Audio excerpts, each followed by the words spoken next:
In this video, we'll be taking a look at the Imperial Pilot Legacy Pack for the Evolution sets in the blue and white packaging of the Legacy Collection. So I've had this set in my collection for a very long time now. I got this in 2009 at my local grocery store. I think this may have been the very first Evolution set I ever got, actually. It was either this or the Fat Legacy Pack and then the Sith Legacy Pack. It was all pretty close to the same time, but I know this one was definitely one of the first ones I got. Personally, I'm a big fan of it. I really like all three of the characters it contains. So you have obviously it's following the evolution of the clone pilots to the Imperial pilots, but you have the Phase 1 armor clone pilot.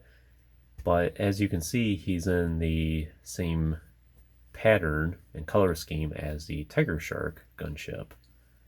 I know I've showed this action figure off before, and I know I've probably showed him in one of my gunship videos before. So I recommend checking some of those out. Would not mind having multiples of this, but unfortunately this was the only way you can get this clone pilot.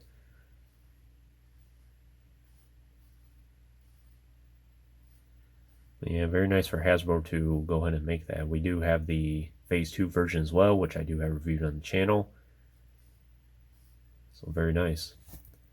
Then we got the Phase 2 clone pilot from Revenge of the Sith, and I think this is actually it's labeled as just clone pilot on the package, but I think it's actually supposed to be Captain Jag that we see at the Battle of Coruscant being Revenge of the Sith there. Unfortunately, he doesn't have much screen time, and then he gets wiped out almost instantly, but I do think this is the character he's supposed to be. And as far as I know, it is just a straight repack, or actually this may have been the first sample, but he was repacked again multiple times, and he also had an individual release later on in the Legacy Collection. I think it may have been in the Phase 2 part of it, like in 2009 and 10. Unfortunately, we did not get this treatment with this clone pilot here, which we really should have. Then we got Biggs Darklighter here in the Imperial TIE Fighter pilot uniform, which personally I'm a big fan of. This is the only Biggs Darklighter I have, but I'm a big fan of his character. And personally, of all the action figures of Biggs that we've gotten over the years, I would prefer him in the TIE Fighter uniform than I would in the X-Wing pilot. But it's a very nice action figure. A lot of people have problems with it, and that's mainly with the open visor here for the TIE Fighter helmet. Personally, I'm okay with it, and from what I have seen in some of the comic books that he's featured in, I forget the exact name of the comic books. I think it's like Star Wars Darklighter or something like that. But he does have the open visor in that. Other than that, between the head and then the open visor for the helmet, the rest of the body is pretty much the same as all the TIE Fighter pilots that we've gotten over the last decade and a half, which I've shown multiple times on the channel up until now. But anyways, let's just take a closer look at each of these guys.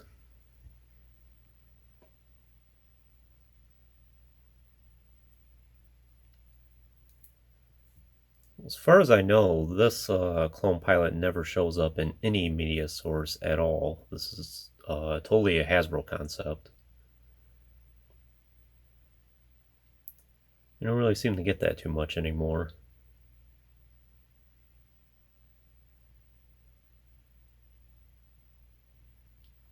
This tooling has been reutilized before with mostly the clone pilots and the evolution sets. I'm trying to think if there was any individual releases, but nothing's really coming to mind. Pretty sure this was mostly just delegated to the evolutions.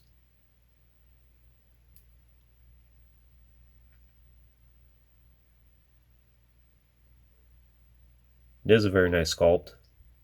It's very hardy as well. Very durable plastic.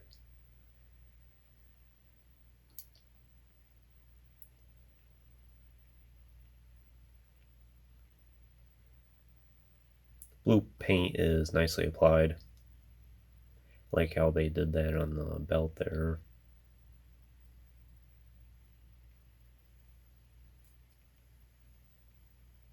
He does have a removable helmet. I think this is actually the Bodhi Taylor head. Something a little unique. It looks pretty good.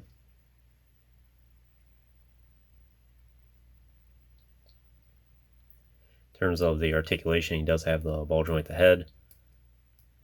Mostly side-to-side motion, though. He can't really look up or down too much. Hinge shoulders, elbows, swivel wrists. No joint at the torso there. But that's alright. It's not really a hindrance. Then swivel hips, and hinge knees, and hinge ankles. In terms of accessories, it's just the helmet. And then I still have the elastic band around his DC-15 rifle there, but as you can see, it is a slightly different sculpt. We didn't get this one too much. The only other action figure I can think of is the 327 Star Corps Clone Trooper, which I do have.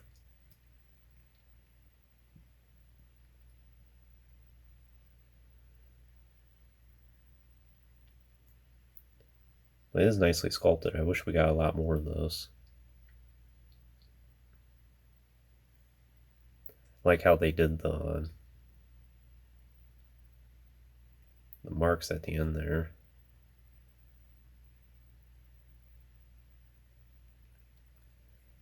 You can do it in the magazine.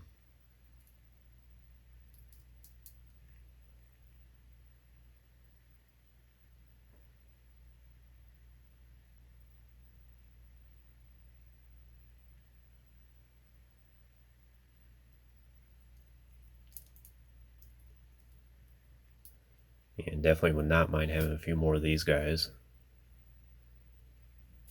Then we have the Phase 2 clone pilot, Captain Jag. Like I said, this tooling has been reutilized quite a bit, and it's also partially reused for the Oddball in the TVC line, which I do need to do a video for at some point. This is a really nice clone pilot as well. Definitely a nice upgrade from our Revenge of the Sith one.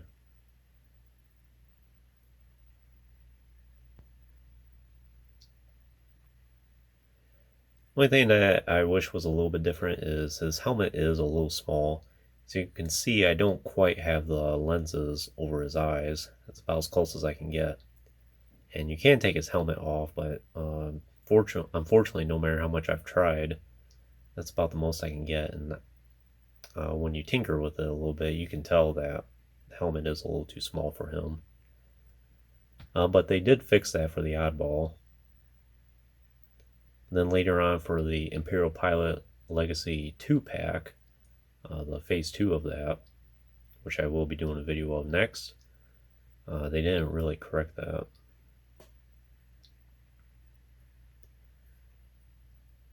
Other than that, he's pretty much an excellent action figure.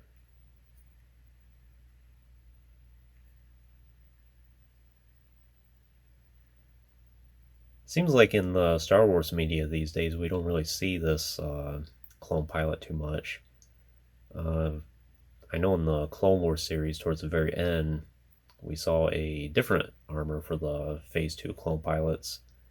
And it seems like in the modern media, we're getting the appearance of that a lot more than these guys. Or they just use regular clone troopers to pilot the gunships or V-Wings, for instance. It'd be nice to see these guys in action again.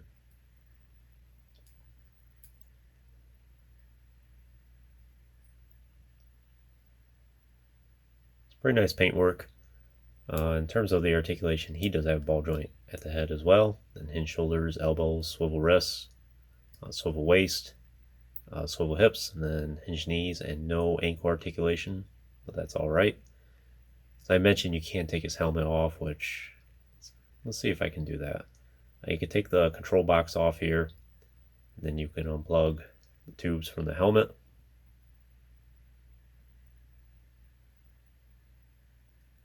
Interesting shade of yellow there.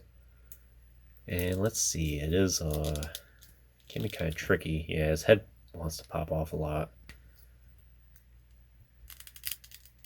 Kind of a specific way you have to do it.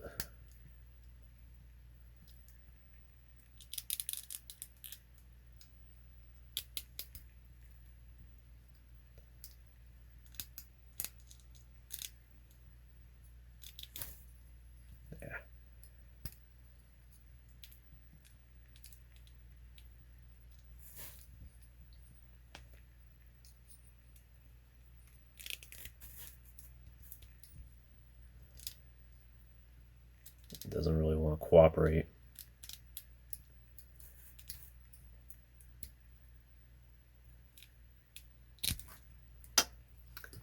See if I can do it this way. No, it's easier. It's much easier to have his head on the joint there. You don't want to risk scratching off any of the paint. I think we pretty much have it. There we go.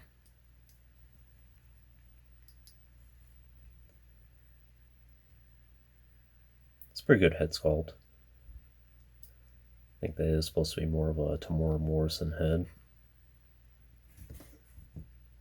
But getting it on is no big deal. As you can see, that's about the best I can do.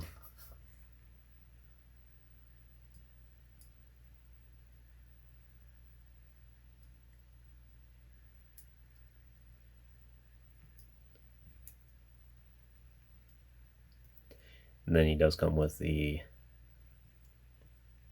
older style DC-15 blaster. Interesting, they gave this pilot a newer version, and then they gave this one the more traditional one. But that's all right.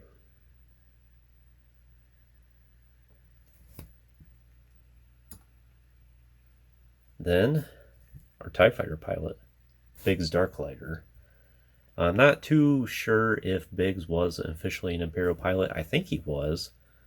Maybe this is what it is, or maybe he's undercover or in a disguise. Not 100% sure.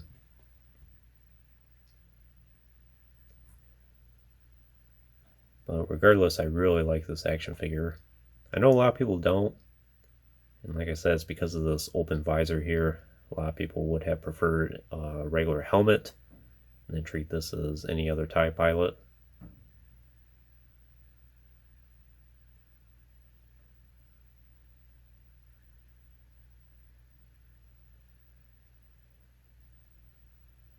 But besides the head and then the modification of the helmet, the rest of his body is pretty much the same as what we've seen before. It does have the Imperial logos on each side.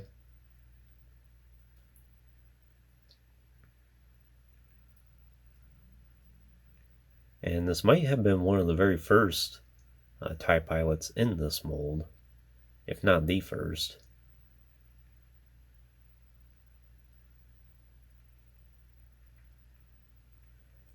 We'll see what he looks like without the helmet. It's easy enough to pop that off. The tubes do detach. And we have a nice portrait of Biggs there. I think this would have been a nice head sculpt to reutilize for the X-Wing pilots. Some of the samples of the X-Wing Biggs we've gotten, I don't think have been that great.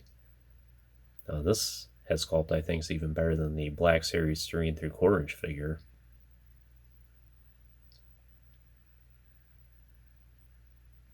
In terms of his articulation, he does have the ball joint at the head, hinge shoulders, elbows, swivel wrists, a swivel waist, and swivel hips, hinge knees, and nothing in the ankles. And for accessories, besides the helmet,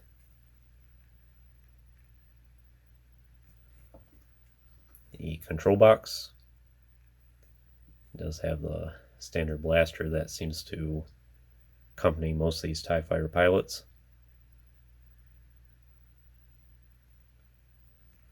It does fit securely inside of his holster.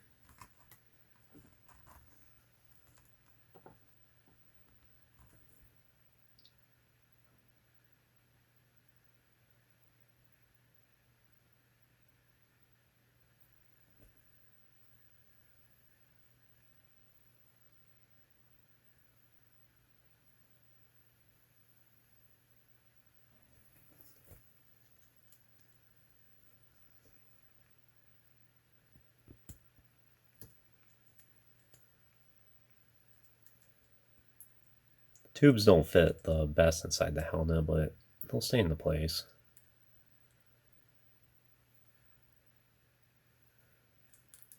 If you mess with it a certain way, they will fall out.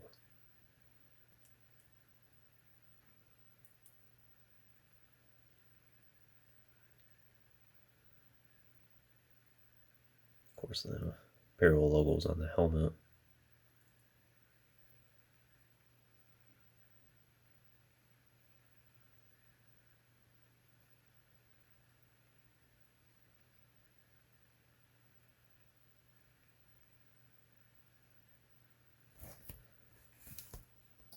But I think that's pretty much all I can tell you about this set. Pretty basic with the accessories. It just comes with exactly what they need. But would I recommend this set for your collection? I totally would. You get 3 fantastic action figures.